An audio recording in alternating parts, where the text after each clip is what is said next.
Hi, I'm Megan, and welcome to Girl Talk.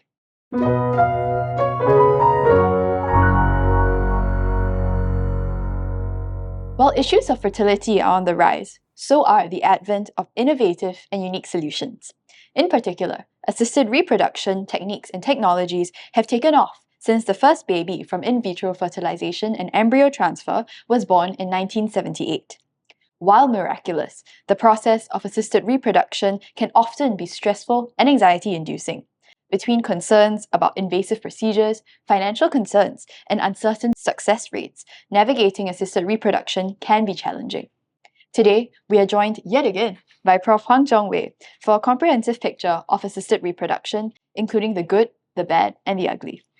As this is part 1 of our series on assisted reproduction, do stay tuned for part 2. And now, let's have a girl talk. Prof. Huang is no stranger to us today. As an introduction, Adjunct Assistant Professor Huang Zhongwei is a consultant at the Department of Obstetrics and Gynecology with an interest in reproductive endocrinology, infertility, and sexual medicine. As a clinician scientist, he has published in many renowned scientific journals and hopes to discover innovative solutions to infertility and foster reproductive longevity through his research. Hi, Prof. Thanks for joining us once again. Thank you, Megan, for inviting me again. So I guess maybe as a quick introduction to you, Yes. how often do you practice assisted reproductive techniques? It's my bread and butter every day. That's my main focus now I see. in my clinical work. Some women are really afraid of the process itself, so it's not so easy. And I think one of the misconceptions that most couples have is that assisted reproduction techniques is 100% effective, Yeah. which is a big myth that I need to debunk many of the time. And sometimes telling them the truth can be really tough. Definitely. But actually, Prof, what prompted your interest in assisted reproduction to begin with? Well, that is something quite a personal journey of my own.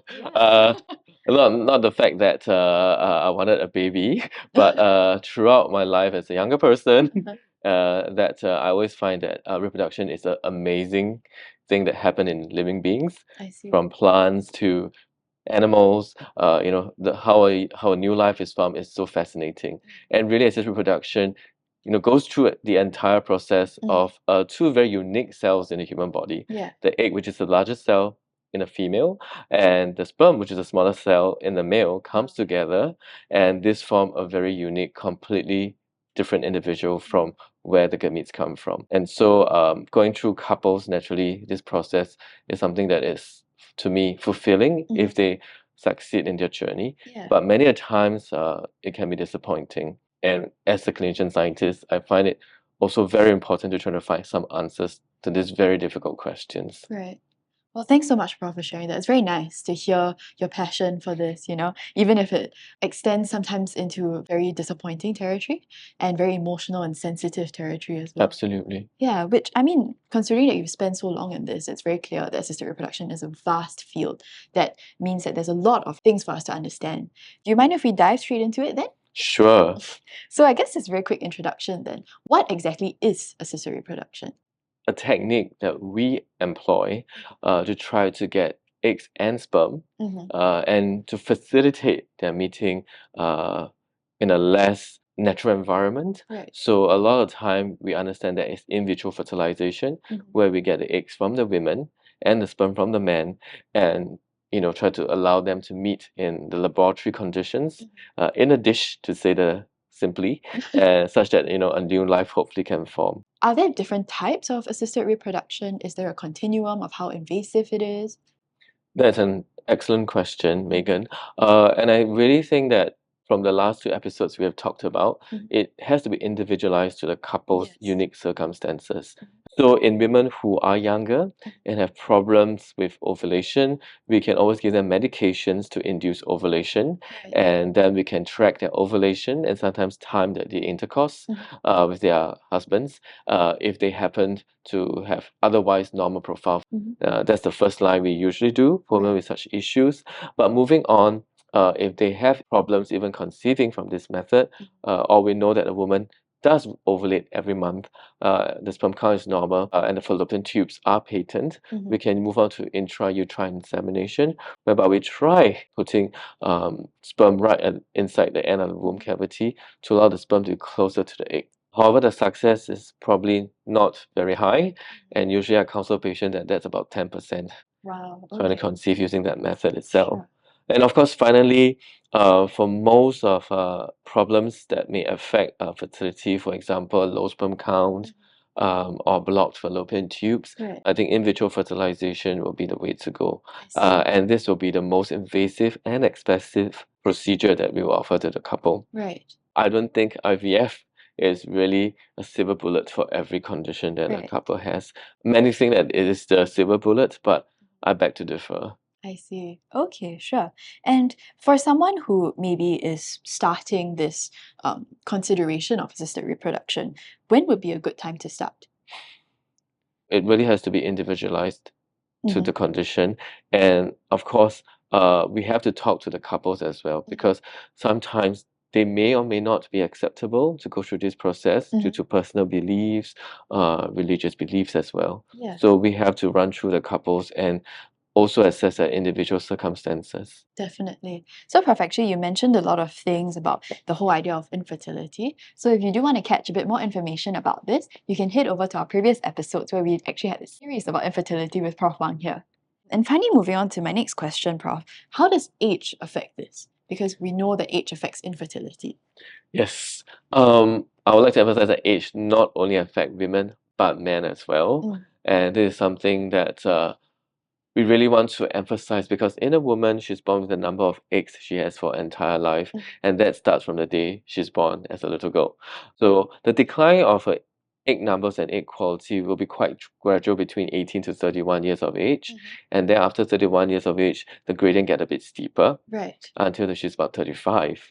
That's why egg quality will also start to decline much faster. Okay. And by the time she reaches age 37, unfortunately, that decline get even steeper, Okay. and the quality and number of eggs will drop even more Right. until she hits about 40 years and above. And by that time, usually I'll advise women that even if you use assisted reproductive techniques, the success itself is not going to be higher than 10 to 15%, depending on what the problems are at that point in time, because age has such a great impact on the outcome of reproduction. In men itself, there are more and more data that's coming up that men above 40 years of age also may contribute to problems in a couple trying to conceive as well, even though they may assume they have normal concentration of sperm, because sperm quality also starts to decline. I see. So, therefore, Prof, would it be right for us to say that in the context of assisted reproduction, both the men and women's age both matter? Yes, to me, I think they both matters. Age affects both male and women. I see. Okay, Prof. Now we're just going to jump very quickly into our next section where we'll just be debunking some common myths about assisted reproduction, because I know that that's something that can be quite mysterious in our audience. So I guess the first myth that we want to debunk, which is something you mentioned earlier as well, can assisted reproduction guarantee me a pregnancy at some point? I would say a very big no. Okay.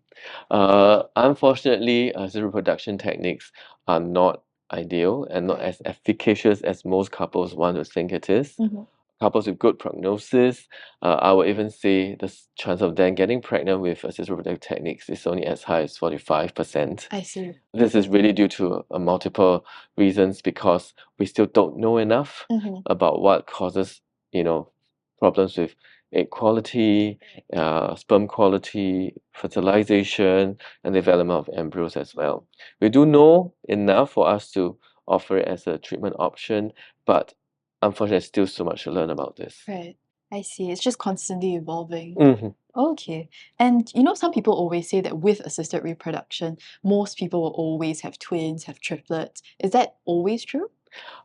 This is not always true, because the IVF community globally has really wanted to avoid multiple pregnancies. Right. As a practicing obstetrician myself, managing twins pregnancies are actually high-risk I pregnancies, see. and that most women should understand that.